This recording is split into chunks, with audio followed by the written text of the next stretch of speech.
जगदीश त्रिवेदी के बिल्कुल नए वीडियोस के लिए सर्च करें Jagdish Trivedi official YouTube channel. Search करें, लाइक करें, फॉरवर्ड करें और हाँ, सब्सक्राइब करना ना भूलें। Jagdish Trivedi official channel. Funny Friday આજના હળવા નિબંધનું શીર્ષક છે માણસનું શ્વાનકરણ। આ નિબંધ થોડો ધ્યાનથી સાંભળવા વિનંતી, કારણ કે આમાં સ્થૂળ હાસ્ય નથી, પરંતુ સૂક્ષ્મ વ્યંગ છે।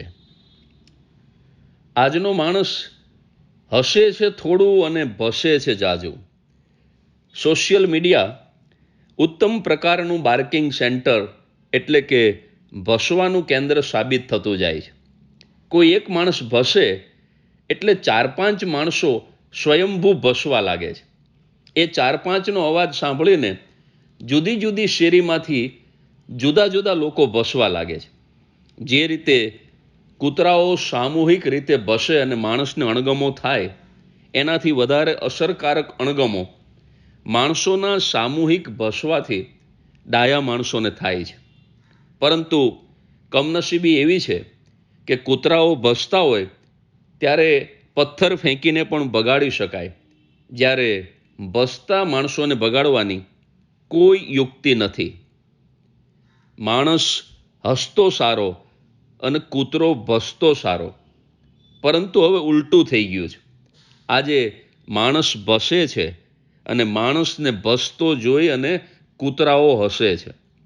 કૂતરાઓ માણસની મૂર્ખામી ઉપર હસે છે। જો કૂતરો ભસે તો કરડે નહીં, અને જો માણસ હસે તો એ કોઈને કનડે નહીં। પરંતુ માણસે જ્યારથી હસવાનું બંધ કર્યું ત્યારથી એણે કરડવાનું શરૂ કર્યું છે। માણસ વાંદરામાંથી માણસ થયો છે એ બાબતે વિદ્વાનો એકમત નથી, પરંતુ આજનો માણસ શ્વાન એટલે કે કૂતરો થવા જઈ રહ્યો છે એ વિશે બધા જ વિદ્વાનો સહમત છે। છેલ્લા ઘણા વર્ષથી માણસ ઉઘાડો થઈ રહ્યો છે, કપડા વગરનો। માણસ ભસી રહ્યો છે, એક ખીજાય તો પીંડી કાઢી નાખે એવો કરડે છે, અને જો રીઝે તો લસલસતી જીભને લાંબી કરીને સામેના માણસનું મુખ ચાટે છે। ટૂંકમાં ખીજીયો કરડે પીંડીએ અને રીજીયો ચાટે મુખ, એ કહેવતને આજનો માણસ તાદ્રશ્ય કરે છે। એ પૂંછડી ન હોવા છતાં પણ પૂંછડી પટપટાવે છે એવું સ્પષ્ટ જોઈ શકાય છે। આપણે ત્યાં 2 પ્રકારના કૂતરાઓ જોવા મળે છે, એક પાલતુ કૂતરા અને બીજા ફાલતુ કૂતરા। પાલતુ કૂતરાઓ એ છે કે જેમણે માણસને પાળ્યો છે। યાદ રાખજો, માણસ કૂતરો પાળતો નથી, કૂતરો માણસને પાળે છે।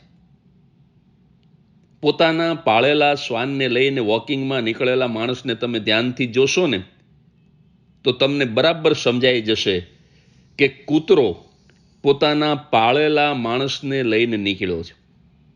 આજનો માણસ પોતાના માલિક શ્વાન માટે બિસ્કિટ લેવા જાય ને તો પણ એવી રીતે ભસે છે, એવી રીતે પૂછે છે, તમારી પાસે કૂતરાને ખાવાનું બિસ્કિટ છે?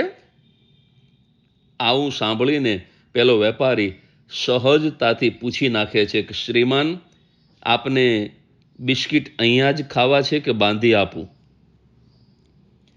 કૂતરો માણસને પાળે છે, પાલતુ કૂતરા બંગલામાં રહે છે, અને ફાલતુ કૂતરાઓ બેઘર હોવાથી શેરીને ઘર માનીને રહે છે।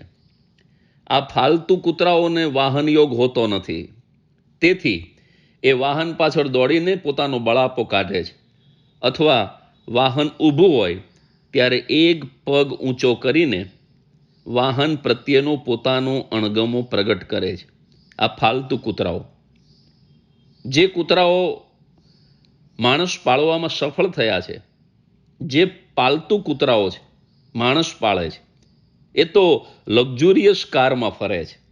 આ પ્રકારના અમીર કૂતરાઓ કારની બારી બહાર ડોકું કાઢીને ગરીબોને કહેવા માગે છે કે તમે ગરીબ માણસ થયા એના કરતાં અમીર કૂતરો થયા હોત ને તો અત્યારે જીવો છો એના કરતાં વધારે બેટર લાઈફ જીવતા હોત.